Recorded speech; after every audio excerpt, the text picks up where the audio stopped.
¿Por qué los apócrifos no formaron parte del Nuevo Testamento?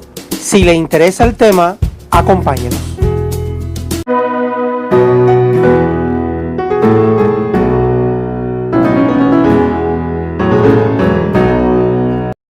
¿Por qué los cristianos no aceptaron los apócrifos del Nuevo Testamento? Lo primero y más fundamental es que ninguno de los apócrifos, divididos en las categorías de evangelios, hechos, cartas y apocalipsis, son anteriores al siglo II. Aquí les dejo un mensaje a los que se creen intelectuales por leerse a Dan Brown. No existía en los primeros siglos una iglesia que persiguiera o quemara herejes. Hasta el siglo IV el cristianismo fue perseguido, y en un comienzo, cuando la iglesia fue oficialmente reconocida, no quema a los que pensaban diferente, más bien atrae a los paganos sincretizando su culto. Antes de los concilios católicos se tenía bastante clara la canonicidad de la mayoría de los escritos del Nuevo Testamento, salvo excepciones. Noten la palabra que he usado, canon, cuyo significado es regla de medir. La primera regla para que un texto fuera aceptado como inspirado era que tuviera autoridad apostólica. Pero, ¿cómo podría tener estos libros y fragmentos apócrifos autoridad apostólica si todos, absolutamente todos, los aproximadamente 64 textos que hoy conocemos fueron escritos desde el segundo siglo hasta el quinto o sexto?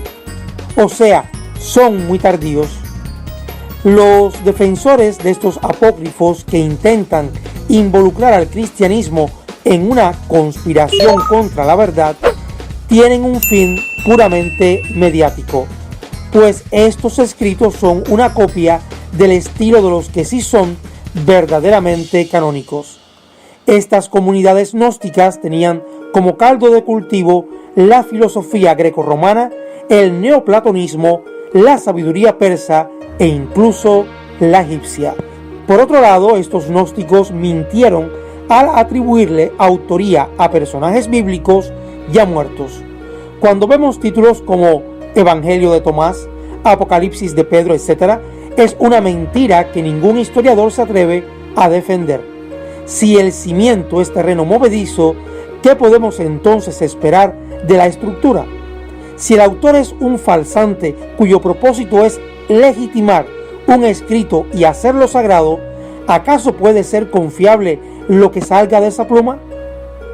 Es por esto que encontramos relatos llenos de ficción, una mezcla de ideas judías y cristianas con las del mundo pagano, con el fin de racionalizar el mensaje. Debo decir que algunos cristianos cayeron en esta trampa por la curiosidad. Otros, queriendo defender su fe, terminaron incorporando elementos gnósticos en sus textos. Es el caso de algunos de los llamados padres de la iglesia. También la liturgia eclesiástica se vio afectada. En el siglo XVII el jesuita Boyan criticó la tradición de Joaquín y Ana, supuestos padres de María, Madre de Jesús, personajes que no se encuentran en los canónicos, pero sí en el Evangelio de Santiago, también llamado desde el siglo XVI Protoevangelio de Santiago. Es la primera leyenda mariana de la literatura apócrifa. Las fiestas de Joaquín y Ana se fijaron gracias a la tradición no bíblica el 16 de agosto y el 25 de julio, la fiesta de la presentación de María en el templo el 21 de noviembre, la de su natividad el 8 de septiembre y la de su Inmaculada Concepción dentro del año litúrgico el 8 de diciembre. En el arte religioso no se queda ausente el gnosticismo. En el folclore religioso, el asno y el buey de los belenes son una puesta en escena del apócrifo Pseudo-Mateo. Las coronas reales de los magos es una aportación del libro armenio, que ha dado por otra parte nombre a los tres reyes, Melchor, Baltasar y Gaspar. Hay un segundo mito detrás de estos textos en lo relacionado con la palabra apócrifo, que significa oculto o secreto. Pero, ¿quiénes lo ocultaron en un comienzo? Recuerde que muchos de estos textos surgen en el contexto de una iglesia perseguida y más tarde una iglesia que juguetea con el pensamiento pagano para atraer a los idólatras. Eran ocultos porque su mensaje, a diferencia de los evangelios de Mateo, Marcos, Lucas y Juan, que debían proclamarse a todas las naciones, estos apócrifos solo debían, en cambio, ser dados a un grupo selecto de iniciados. Un ejemplo lo tenemos en el libro secreto de Juan, llamado así por esta comunidad y que forma parte de la colección hallada en Nag Hammadi. Aquí quiero hacer una pausa. Es real que siglos después la iglesia persiguió toda herejía y quemó todo escrito herético, incluyendo los escritos gnósticos. Siglos antes, Atanasio y otros los habían condenado, pero les recuerdo que hasta la Biblia en lengua vulgar fue considerada herética y sus traductores perseguidos y quemados. Fueron más los condenados por traducir o leer la Biblia en el idioma común que los que seguían ideas gnósticas. Pero esta situación está ausente en los primeros siglos del cristianismo. Quienes hicieron apócrifos o secretos los textos fueron los gnósticos, no la iglesia. Esta última, mientras más poder ganaba, más control y efectividad tendría en tratar de desaparecerlos.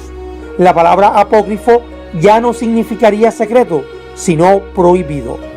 Los gnósticos quisieron llenar supuestos vacíos de los evangelios canónicos.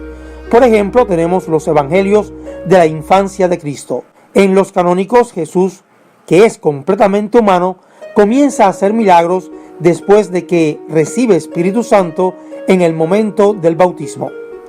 En los apócrifos, en cambio, Jesús no es humano y desde que nace está haciendo milagros. Los pañales son colgados y provocan sanidad en las personas. Jesús es un niño de un carácter difícil, caprichoso y hasta vengativo. Hace, por ejemplo, que muera un niño por tirarle al suelo.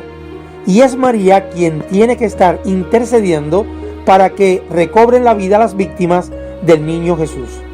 En el Evangelio de Tomás, que no debemos confundir con el Evangelio gnóstico de Tomás, la gente se queja a José y le dice: tú que tienes este niño, no puedes vivir con nosotros en la aldea.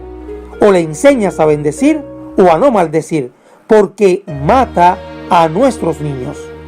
Por otro lado, en el Evangelio de Pedro es fácil distinguir una influencia del docetismo, una corriente de pensamiento alejada del apostólico, donde se sostiene que el cuerpo de Jesús no fue real, sino una apariencia. Los apócrifos tienen, sin lugar a dudas, un valor histórico, en el sentido que nos permiten acercarnos a las ideas con las que la congregación cristiana tuvo que lidiar.